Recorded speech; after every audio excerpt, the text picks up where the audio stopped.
Достар, саламатсыздар ма? Бүгін біз сіздерге топ ашу туралы үйретеміз. Бірлестік құру деген басасы. Ол үшін ВКонтактісінде тұрады бірлестіктерім дейді, орысша группа деп тұрады. Сол жерге кіресіздер және кіргенде осы жерде бірлестік құру деп тұрады. Соның басасында және топтың атын мысалға қалай қоямыз? Футбол деп жазайық. 2016 басасында және пароль жазу керек екен. Дұрыс түсінбейсіздер ма? Бұндай ВКонтакте сондайлар жақсы білмеймін. Және футбол жаңалықтары және шектелген және өшірілген бірлестік хабарламалары дейді бірлестікте топта және ашықты жаза береміз. Ашық және бұл жерге өшірілген шектелгендер шек қойылған және ашық өшірілген. Міне керемет көп осы жерде өзгертуімізге болады, бірақ мекен-жай таңдау қиын. Өйткені өте көп бар ВКонтакте. Ал сақтау дегенді басамыз. Сақтау деп басқанда бірден кіріп кетеді және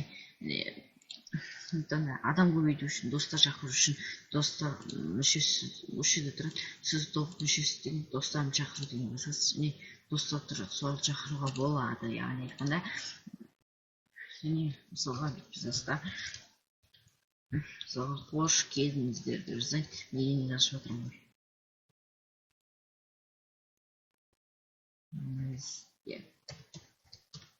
Қош келдіңіздер және сурет дегенде мысалға сақталған суреттерін біреуін ұмытпай осыны қояйын.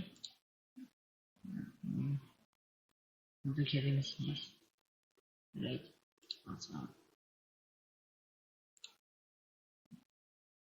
және бірлестікке сурет қою үшін ол рабочий столыңыздағы сурет болу керек. Міндетті түрде ол үшін бүйтіп жазасыздар. Гуглден өзіңіздің ұнатқан топтарыңыз қойылған сурет. Мысалы деп жазған жоқпын ғой. Қай суретті қойсаңыз.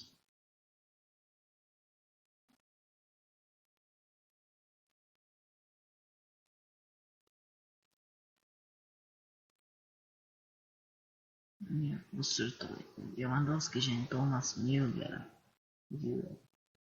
Режим.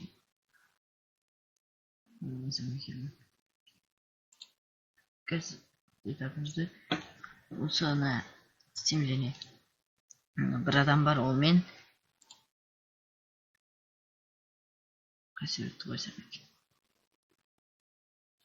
Керек. Алай. Басамыз онда енді сурет жүктеу деген басамыз және файлдандау. Осының ішінде тұрады қаншама файлдар бар екен.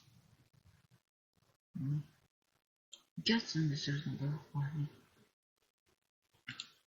кетсін суретін қояйын бірден. Кетсін мен қамадым. Неге PN жүйе PG GIF PN жүйесінде болу керек сурет жалғастыру дейді. Қандай болып тұрған қалайсыздар? Мен осы алайын. Осы түсін және былай істейсіздер. Ортасында тұрған жақсы. Мысалға қандай группа, мысалы кішкентай күнкеме жазғанда қысқы экраннан да көріледі, сондай болып. Осындай болып тұрады және топты админ қылу қалай?